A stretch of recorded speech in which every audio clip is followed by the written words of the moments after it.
Going live. And it's Thursday, April 20th, 2023. I'm Rim. I'm Scott. And this is Geek Nights. Tonight, we're talking about magic. I forgot to push record. That's why I delayed my I'm Scott. I pushed record and then said I'm Scott immediately. All right, you can just get going. All I got to talk about is hockey, so you can do your opening bit. All right.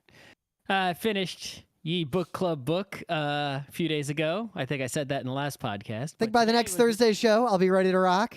All right. Today was the day it was due at the library, and I had meant to go earlier, but I just didn't. Thankfully, the library was open today until 8 p.m., so I went immediately after work and before the show. And I go into the library, and I go up the stairs, and there's a metal hatch on the outside of the library that says book depository. And I'm like, yes, like the olden days. I will shove this book in a hole in the side of the building and leave without having to enter or speak to a human. Like you used to do at the Blockbuster Video. Yep. And the hatch had a padlock on it. Now, the padlock looked so shitty that I'm sure even me, if I had bought some tools from the lock-picking lawyer, I could have opened it. I am confident that padlock means this slot goes nowhere good. Do not dig here. This is not a place of honor. And there was no reason to even attempt that because the library was still open. So I go inside and I see a librarian and I'm like, I would like to return this book. And I'm expecting them to just take it out of my hands and let me leave. That was not what happened. They said, use that machine over there. Now, that machine over there was clearly not an ultra modern machine. That machine has probably been there for at least a decade or two. So what, you got to get a crank out, crank it a little bit till it starts sputtering? Like, what's going on here? But me not having taken a physical book out of a library since... When was the last time I took a physical book out of a library? That was at least... library, so 20-something years, right? Yeah, 2022 was 2002 was the last time I took a physical book out of a physical library with malice aforethought. So the way this machine worked is there was basically, it looked sort of like one of those big ATMs, kind of like that, or maybe more like the post office machine. Similar to the post office one. That machine is impressive in that you can do fucking anything on it, but it is also terrible because it takes about 10 minutes to do anything on it. All right, so this machine is much simpler in its functionality. There was a screen, and there was a big hole that was large enough to fit in most books.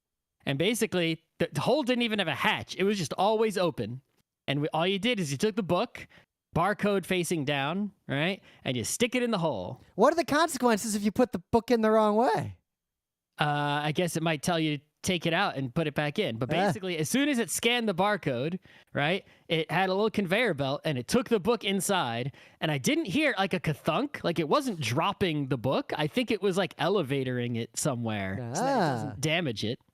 Or maybe bringing it into a room behind the machine, possibly, because there was a room behind the machine. But the machine also had a large storage compartment. Anyway, after it took the book like in a second, basically, and then was like, all right, do you want a receipt, paper, email, or none? And I'm just like, normally I would say none, but I chose email just because I wanted to see, right? And it basically immediately emailed me because it knew that I was the one who had the book. And it was like, yes, we have confirmed you have returned your book on time. This was the book. Bye. And I was like, oh, that's probably an old technology. There's nothing particularly amazing about it. It's a barcode scanner and a conveyor belt and a screen, right? And a network connection. There's nothing really fancy going on there. It was just, and it clearly wasn't new because it wasn't a shiny brand new machine with a ribbon cutting, right? It almost implies that we don't way for a long time. That we don't as a society invest particularly much in our libraries. Yeah, but it's like I just, it was my first experience with a digital book return being someone who hasn't used a library. The last time I returned a book, I remember at RIT. At RIT, there was just a hole in like the desk. Like there was the counter desk and there was a hole there and you just throw it in the hole. Yeah, you would check the book out from a person who would scan it with a handheld barcode scanner. Yep. And to return it, you put it in a hole, it went in a bin, and someone's job was to process the bin later, right? Yep. You did it, and that was, you know. Thinking back to Blockbuster videos, and it's funny because a lot of kids like think back to like, oh, I remember Blockbuster Video, but we're old enough to remember that Blockbuster Video was the bad thing that destroyed all the good video stars that came before it. Like, they never even encountered that era. Yes and no, right? Because on the one hand, we had the local video store, right? Well, it was regional. Some local video stores, A+.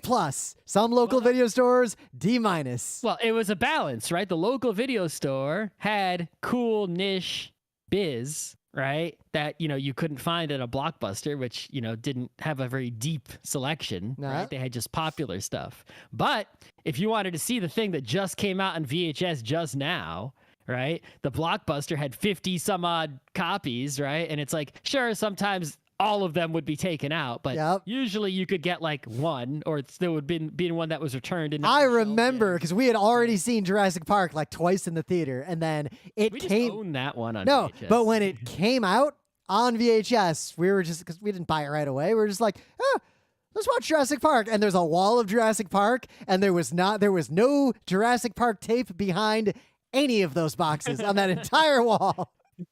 Yeah, but you know what? If you went, that's the thing, is you would go to Blockbuster and like the whole wall of Jurassic Parks would be gone. And then you'd go to the front and look in the bin, and you could probably find one. If you just went to the mall, to whatever your store was, Suncoast or FYE or whatever you had, right? You could just buy it. Yeah, you could just buy it for 20. It was there just to buy for $20 or rent at Blockbuster $5. No, not $5. Blockbuster was $3.50. I guess I don't remember what it was. It was cheaper than rent. I mean, that was $3.50 in late 80s dollars, so that's like $100 today anyway. Yeah, right? But the point is that, anyway. Yeah. So in some news, this is some pretty big deal news, but it's unfortunately not as big as it could have been. But we'll see, because there's more going on here. So if you recall, during the previous American presidential election, one of the candidates was an evil fascist who also attempted a coup to overturn the fact that he lost that election. In America, there's a bunch of news networks, and they're all pretty much like center right through center left, and there's a couple that are like far left by American standards, meaning center right by European standards. But then there's one network that's basically just the fascist network. Like, they just lie all the time. Like, it is just shockingly egregious propaganda. And in America, the way they get away with it, right, technically speaking, is that first of all, is the First Amendment. It's not against the law to lie if it's not libel or slander or something, right? And two, they basically have some programs, even though the network is called Fox News, right? Some of the programs are like News at 11, which if you watch it is typical, news. It's not good, but it's like, it's typical news. Man bites dog. There was a car crash on Fifth Avenue today. It's bad, but it's actually news, right? They're not lying on it necessarily. And then they have programs like So-and-so Fascist Guy, the show, right? Where white guy rants at TV. And it's on a news network. It says news on the screen, but that's not a news show. That's basically just no different than some radio ranty guy, just right? And then those shows are the shows where all the lying happens. Right? Those shows are basically, if you've ever seen... They're not technically news, but there's a clip from a movie that is taken like so egregiously out of context that I cringe every time I ever see anyone reference it. But if you've ever seen an old movie called The Network, there's a scene where there's an old guy on TV, like on a news-looking show, that's a lot like what Scott describes. And he just goes off on a rant like, you've got to get mad. It's Fox News is basically that, except that guy was crazy and being manipulated by the network. This one's the other way around. They know exactly what they're doing. Everyone involved knows exactly what they're doing. It's by design. And they're okay with it. Yep. So, of course, they just lied about the American presidential election, and they egregiously defamed the company that makes most American voting machines along the way, Dominion. They basically just accused Dominion of legitimate criticisms of voting machines and electronic voting that many internet digital people have made and continue to make. Yeah, I don't have a high opinion of Dominion as a company. No. But they lied. They literally just were saying Dominion stole the election from Trump, like pretty much directly. And that part is not true. And they also were uncritically airing claims about that by other people, like Rudy Giuliani and down, like the crazy people, a pillow guy, like all those types of people. So their argument was that nothing we're doing is defamation because we're reporting on something newsworthy. And is it not newsworthy that a presidential candidate and his team are saying that the election was stolen from them? So they were saying that those other people were saying instead of actually just saying it directly. Well, I mean, that's a legitimate argument, but if you watch the broadcasts, you'll see that that's not true. That's not true. That's not what they were. If they were saying, like, if they had a news anchor be like, yes, crazy right-wing person says this, yep, right? But evidence is that is not true, then that's perfectly fine news reporting. I imagine the other not evil or less evil news networks did report exactly in that fashion. Yep. But if you watch their news reports, it's like, no, they didn't do that, even though they might have said they tried to argue in court that they were doing something they weren't doing. So in American defamation law, because we have a lot of overseas listeners, like out of the U.S. to make a case here than many other countries. In the U.S., some countries, it's too easy to make a case. Like in some countries in Europe, and I'm looking at you, Britain in particular, being right isn't necessarily, like, if you are truthful, that doesn't necessarily protect you from defamation. This is one of those things where no country gets it right, really. It's like, at least if there is a country that gets it right, I'm not aware of it. I feel like Germany's closer. Yeah, I just see all sorts of stories from all sorts of countries, and every time I see a libel or defamation lawsuit story, it's either, wow, that country is way too easy, or way too hard to It's always the first bear or the second bear. Nobody's got the third bear where everything's just right. Yeah. So, but it goes way worse than this because, so of course, Dominion sued. And in America, you have to prove that, one, the claims were actually false.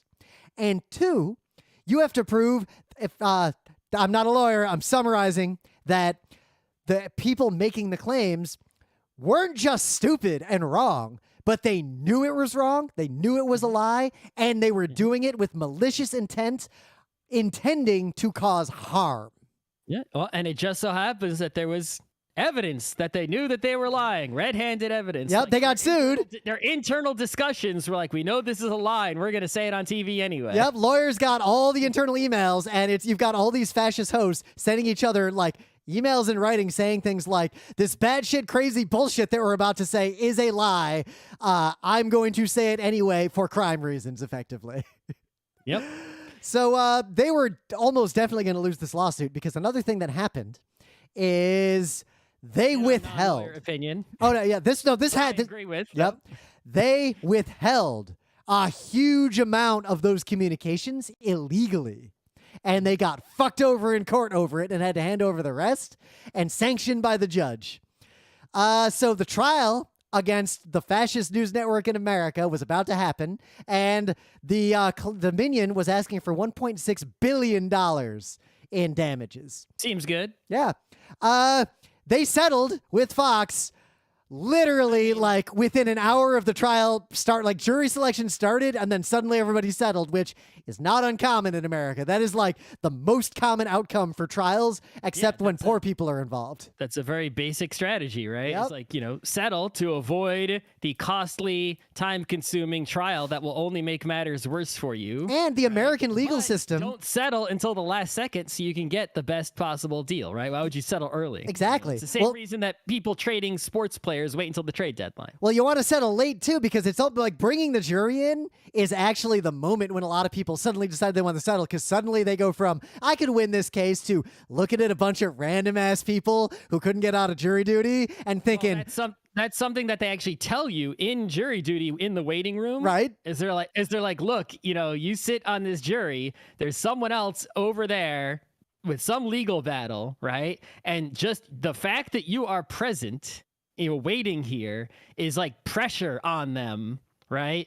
To, have justice be served, right? So even if you don't do anything and you're just sitting in the waiting room playing on your phone, right? Just being there, the fact that you are there is moving things along in the judicial system. Yep. So, and our society, our judicial system is designed to try to encourage that outcome. The idea being courts are one of the last resorts in resolving conflicts. Adults should be able to resolve conflicts amongst themselves. If they can't, especially civil matters. Yep. If they can't, you arbitrate in some way and you go to a court if you cannot get redress. And then because courts are, costly, not just to the people involved in the case, but to all of our society. Every time there has to be a trial, it's like it costs everybody time and money. Yep. So Fox admitted that they lied. They admitted that they're the fascist lying network pretty much directly. And they agreed to pay $787.5 million to Dominion Voting Systems to make this go away. Good, but too bad that's not enough money to shut them down. Yep, it's basically pocket change to Fox. They have like $4 billion in cash right now. What's stupid Murdoch evil guy worth? Oh, terrifying amounts. But Fox by itself has $4 billion in cash because they've been buying back their own stock. 18. It says he's worth 17.6 billion. I don't know if that's down. Yep. Or if it's updated. But the point is, if I lost an equivalent amount of my fortune to a lawsuit, that wouldn't affect my life at all. Percentage-wise. If I lost 1/18th or 1/17th of my money, I don't think I'd even notice. Yeah. If you got $18 and then you lose $1, I mean, how big of a difference is that really? You know, if that's all you've got, then that's really big. But it's like he could lose 16 billion and he'd still have $1 billion and live the same life of infinite luxury. So. Right. So it's a big deal. It doesn't destroy Fox News, but it's a big deal because we've never had a defamation case like this settle for such a crazy amount. 20 more of these. Well, the fun news is they basically fully admitted, oh yeah, we were wrong, we were lying. Everything you said is true.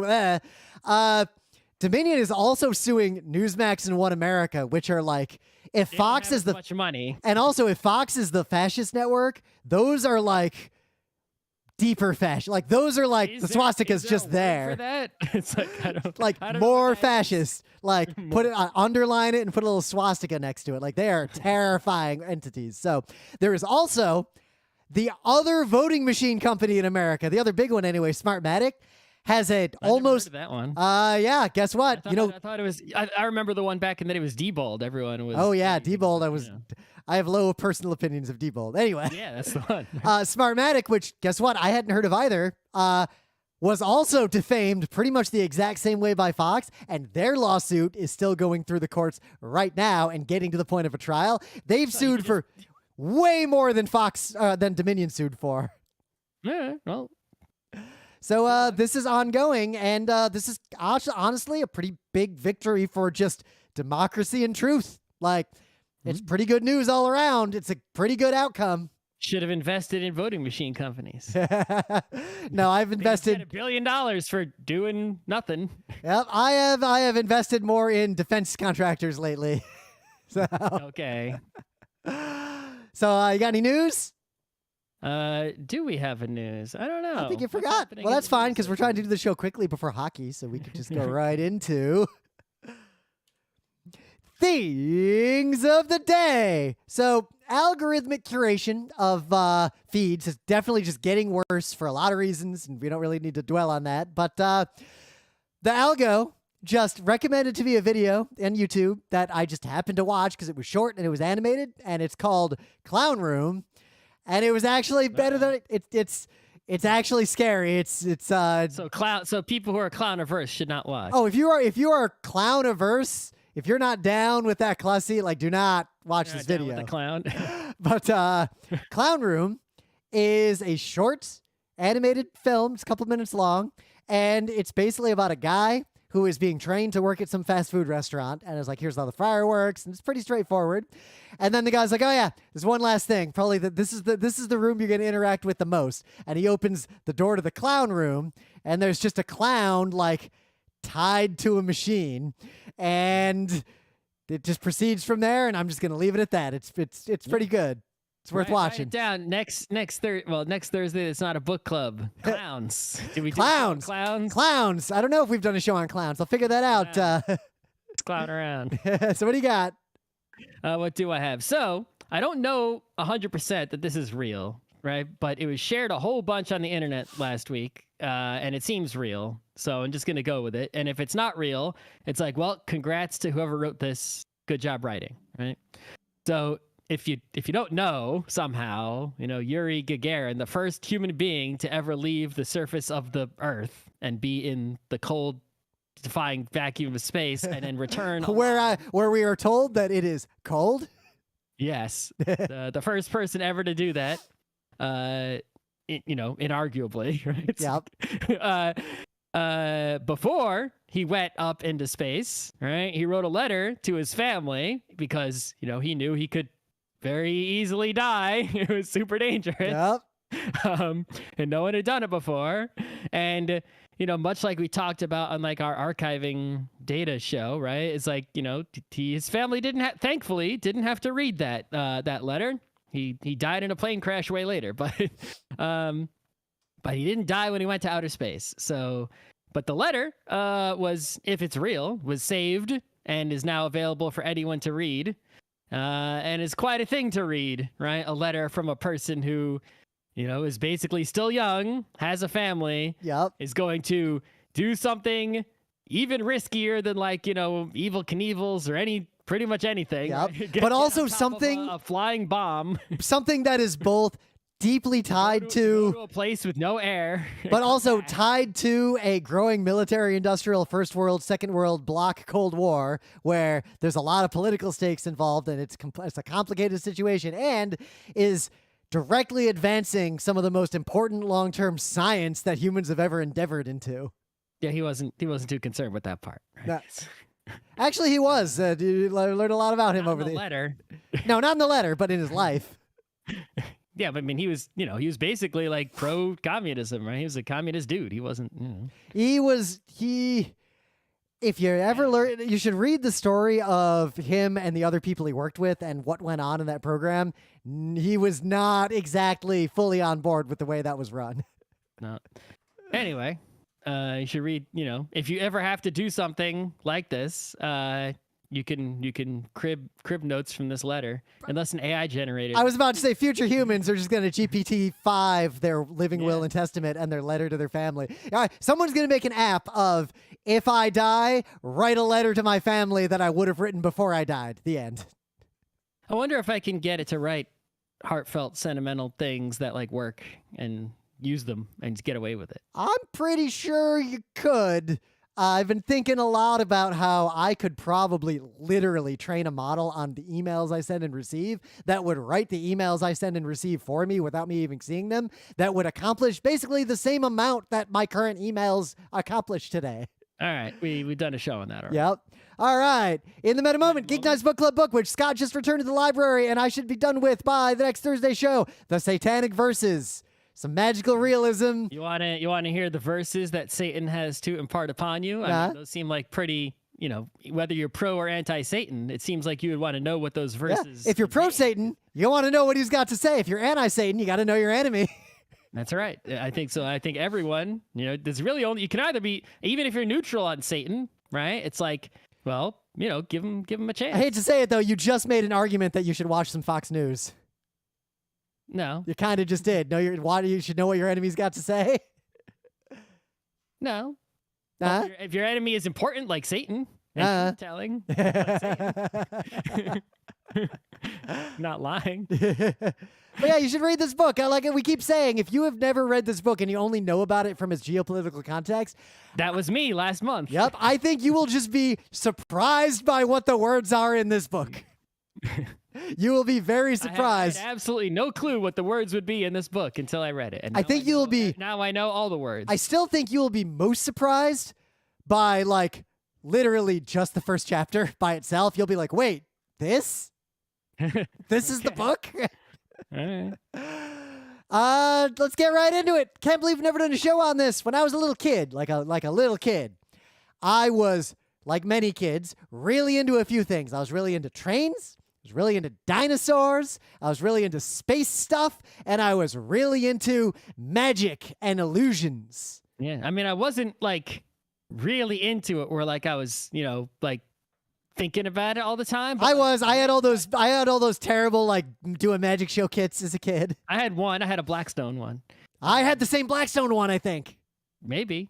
But yeah, it's like, but if there was a magic, back in the days of television, there would be these magic specials on television, right? There would be like an hour long or more of like an ultra famous magician, usually David Copperfield. I was about to say, David. Those two, occasionally someone else, right? I have such a strong memory of David Copperfield doing his flying illusion, like for the first time on broadcast TV as a live event. I saw him do it live, and I was trying to figure out what that. I never saw him live. I saw him live in Connecticut. So, but anyway, he's still going.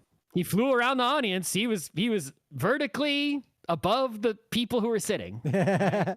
He wasn't just on the stage going through hoops. So something was going on. Yep. Anyway, the point is that when there was magic on, it was like, ooh, I was excited, right? If there was even if there was like, a magician at a birthday party or something like that, like I was into it, right? And, I was trying to figure out like how the fuck they did that, right? I knew that it clearly wasn't real magic, right? Yep. Even though I was still believing in like aliens and other bullshit at that time. Yep.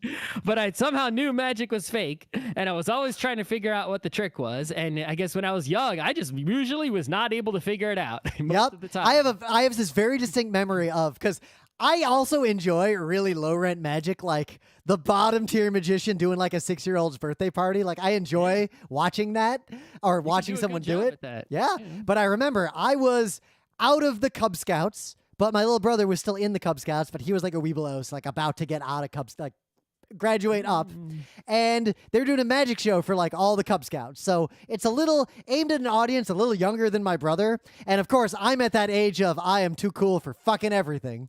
So I'm sitting there watching this magic show, and my brother's watching it, and all these Cub Scouts are watching it. And the whole time, it's obvious that like the rabbit placards are just like spinning around or something in those cylinders. So it's very clear that he's changing the color of them by just rotating the face in some way. I know that trick, yeah. Yep. But it was obvious to the kids too. And the little kids start yelling like, no, turn that around. Hand that to me right now. The kids are going so aggro against this harried, like 40-something-year-old magician just trying to entertain. So finally the magician is like, oh, you want to see it? All right. And he hands it to the kids, and fucking nothing. There's nothing in that object. He had clearly been making it look like it was a simple trick and it was a more complex trick to get the kids to react. It was so staged. I wasn't stunned by the magic trick. I was stunned by how he fucking played that entire audience and put that much effort. Play a bunch of kids, but still. Yeah. But like an older audience, like you wouldn't antagonize someone who looks like they're a haggard, like 40-year-old doing magic to try to get by. But he knew the kids would, and that was part of his act. I like it. It's stuck in my mind to this day for that reason. I got, a lot of the magic that I experienced in person other than, David Copperfield. Yep. I was in the mall one time, and there was like some event in the mall where basically it was sort of like a trade show, I guess. And like there were people who basically had set up things to sell themselves, right, in the hallway of the mall, right? So one of the things in the mall was this magician who had set up like a little mini stage in the hallway in the mall, like near one of the entrances where there's a lot of space, right? And he's doing like magic shows on the hour, like a couple tricks each with an assistant. And he's trying to get you to hire him for your parties, bar mitzvahs, etc. Not a bad ad. Right. So this was the one time in my life where I'm like, I don't know how old I was, 8, 10, I don't fucking know. Right. And, he's like, I need a volunteer from the audience. So like my arm is coming out of my socket. I'm like, right. And I actually got picked. Oh, damn. Right? And so now I knew, I'm like, this is my chance. Right. I'm like, I know that he didn't pick a stooge from the crowd. Really, it's me, right? I can't, I'm going to figure out, I'm just going to pay really close attention to what the fuck is going on. Right. And, try to figure out what the hell is happening here, right? And it was the old trick where, like, you stuff one handkerchief in my hand, and then, like, a fuck ton of rainbow handkerchief shit comes out, right? It was that one, right? So, he's the thing is, I'm paying so much attention, like, what he's doing and trying to figure it out, that I wasn't paying attention to his instructions, really. So he stuffs like the handkerchief in my hand, right? And he was doing like a practice countdown of like, this is how we're going to do it. You're going to count down 1, 2, 3, and then reveal, right? But on the practice countdown, I revealed, right?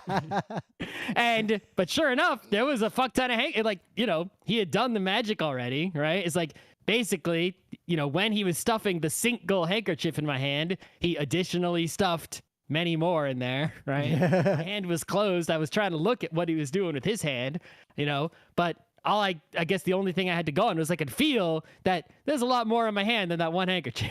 And that was, a pretty simple trick, but I just remember like messing it up for that guy, even though it wasn't a total mess up because like the magic happened, but it was a slight mess up because he had to be like, oh, hey, he was off his,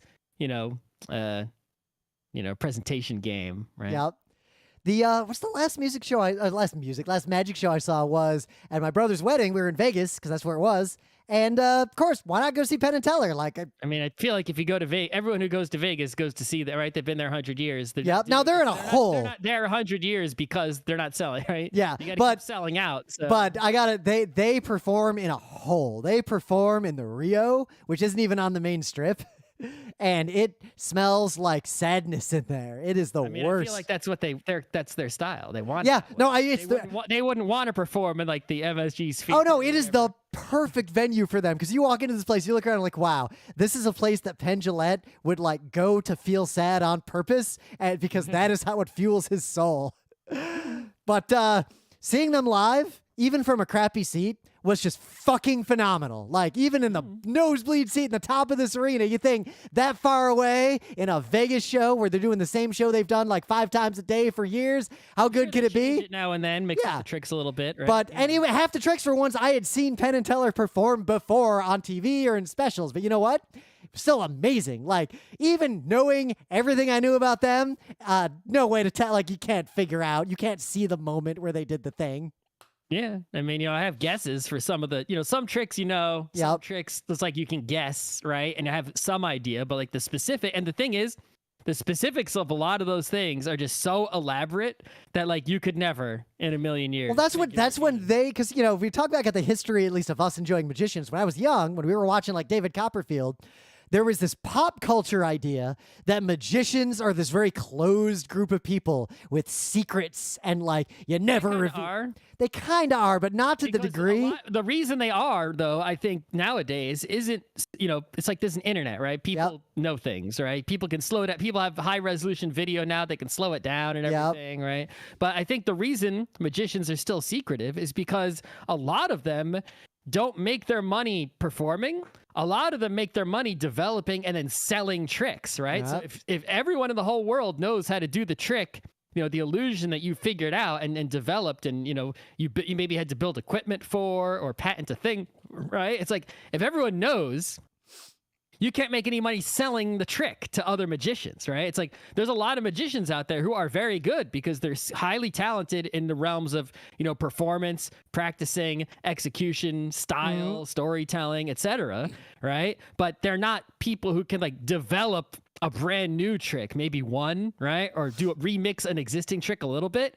And they go to other magicians who are, experts at developing tons of tricks, and they buy tricks from them. They follow the instructions and they practice it 1,000 times and develop an act around it. And that's how the business model goes. So that's why the secrets can't go out. If I buy a tricks with someone and reveal the secret and then ruin their business, A, I'm not going to get any more tricks from them, which hurts me, especially if they're good at it. And B, they're going to be super pissed. They could sue me, right? It's like, that's what's keeping the secrets. But there was also, there was a pop culture thing that was part of making magicians popular, of the mystique of like never ever reveal a magician's secret. Because remember when there was that pop culture attempt to do the masked magician and his whole shtick. This was what, the 90s? I remember that. And he was like, I'm going to show you how like all the big tricks are done one by one, and they'll come after me if they find out who I am. Like, I'm in danger from the other magicians. And then Penn Jillette was like, yeah, not really. That's funny though. It's a good shtick.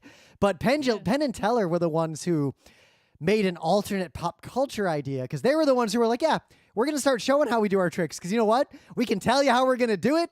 We can show you how we're going to do it. You still won't fucking see us do it.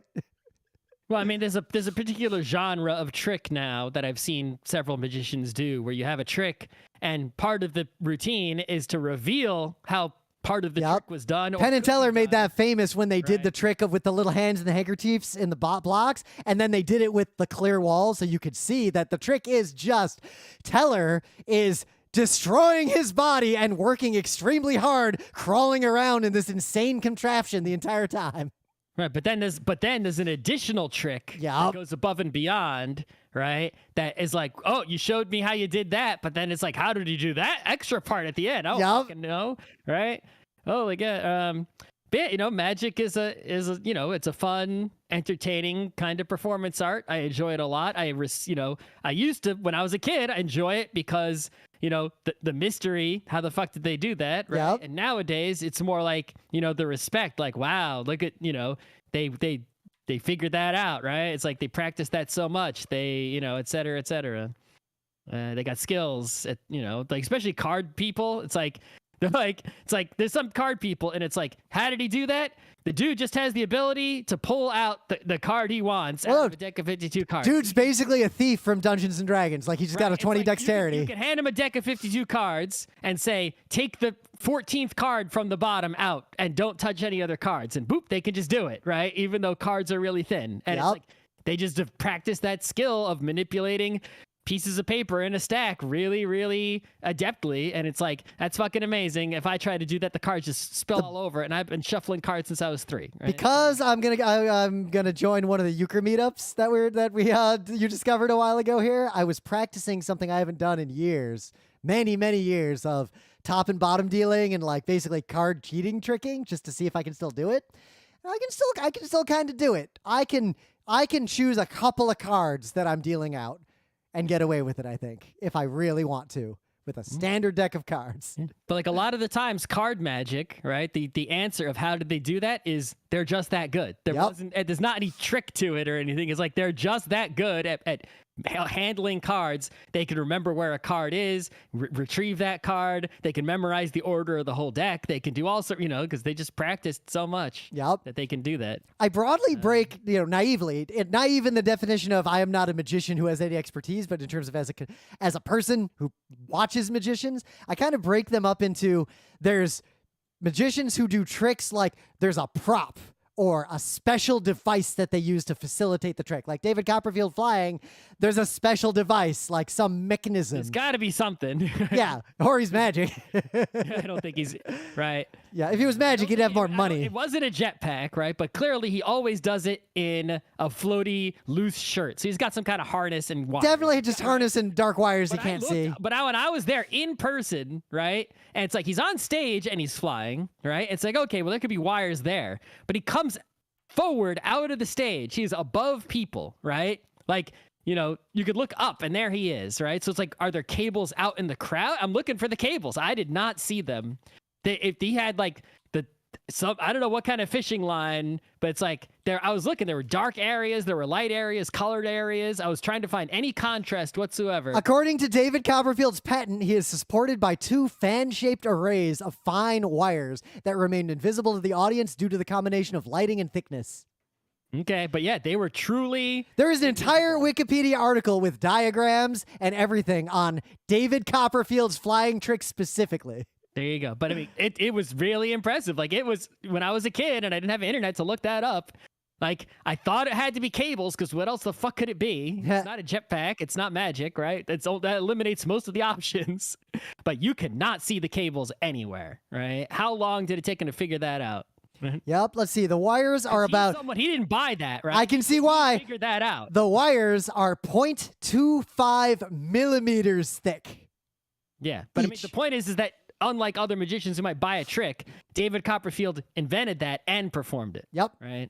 So he's whether as a person, who knows, right? But I guess he's a weird guy who I'm sure can be validly criticized, but he is a talented individual for sure. Yeah, but that is like one genre or type or component of tricks. The prop.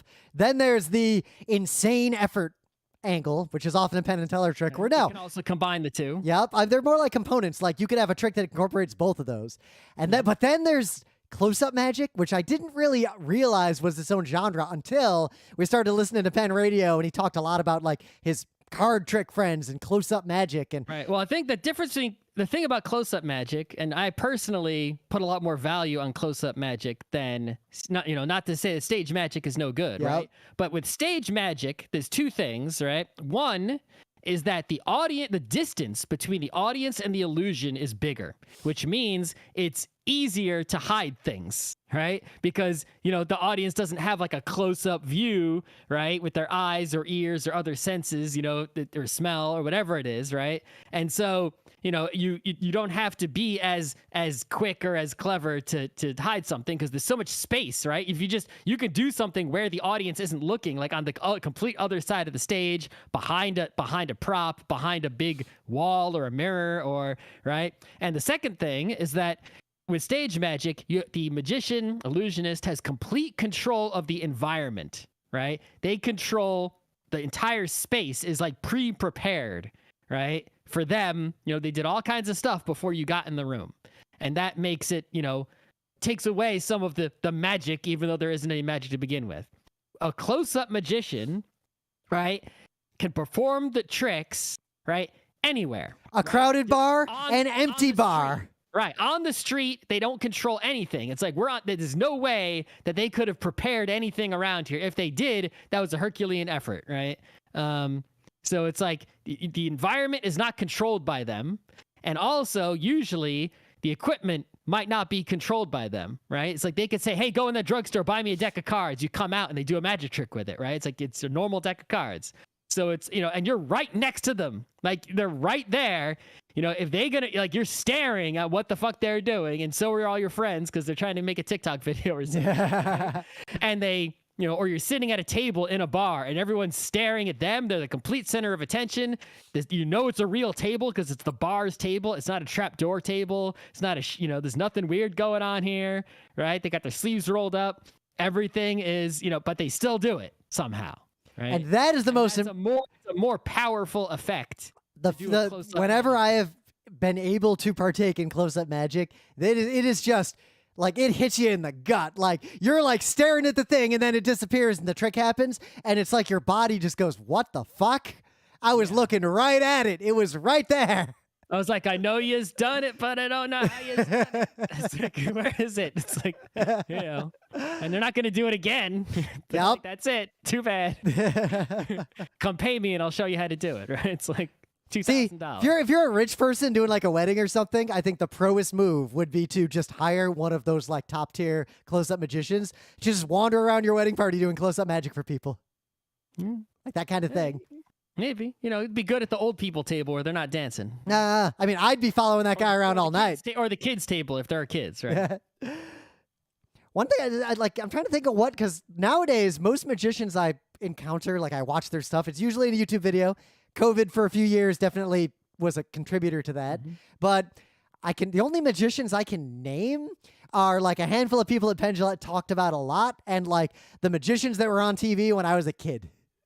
That the ones I saw on YouTube, if I could remember their names. Yep. Right? But like I remember Blackstone and Harry Anderson and David Copperfield. Right. So back in the day, right, when there were TV specials and when a magician could fill a whole, a theater, a big theater, magicians can make a name for themselves, right? It's like, no matter, whereas nowadays you could be the most talented, amazing magician and you would not be able to reach. But, if someone came around today who was better than David Copperfield, right, they could not, in all aspects, trick making, performance, style, everything, personality, they could not reach those heights because there just isn't the platform, right? David Blaine was one of the more recent ones who got a wide, well-known... It's like David Blaine is very good at, close-up magic and things, but he's a weird dude. A lot of them are. He's a really weird dude. And a lot of the stuff he did wasn't just so magic-y. It was more just like, I will survive in this. Well, it was more like early magic, like what Houdini would do. It's more like that. Right, but Houdini, where there's the peril or the oddity or curiosity of it more so than the trick itself. Like people instead of still right. It's like, yes, he was in peril, but he would usually escape. Well, yeah, but it's like, more that you're looking at one of the David Blaine things, like he's just locked in a water thing with no obvious way to get air. It's still preying on the same thing that I think Houdini did, where even if the trick is very well formed and very safe, as an audience member, part of the appeal to the masses is, wait, he could die. Whoa. Right. But I mean, just watching somebody do something where they're just like, enduring suffering and not dying. Yep. That doesn't really qualify as, at least in my book, as like an illusion. I think the lines are blurry. It's like an act of endurance, right? But if you just have to add a little bit to it. Like, he was underwater in a box, but he escaped even though the locks are on the outside. Now there's a magic component. All right, how about something that's impossible? How about in the water cube, and you can see him in there with no air, and he just stays in there for like an hour instead of the 3 minutes that a human could do. Yeah, that's a magic one, right? Because it's like clearly he's hidden. I guess I'm just saying that the same way that David Copperfield hid his flying apparatus. Yeah, I guess what I'm saying more is that to me, magic like this is a broad and diffuse genre of entertainment, and primarily it's entertainment, and it bumps into a lot of other forms of entertainment, and it would be very hard to draw the line unless you want to draw the line at, is there an illusion? Like as the illusionist as opposed to an evocationist. I don't know.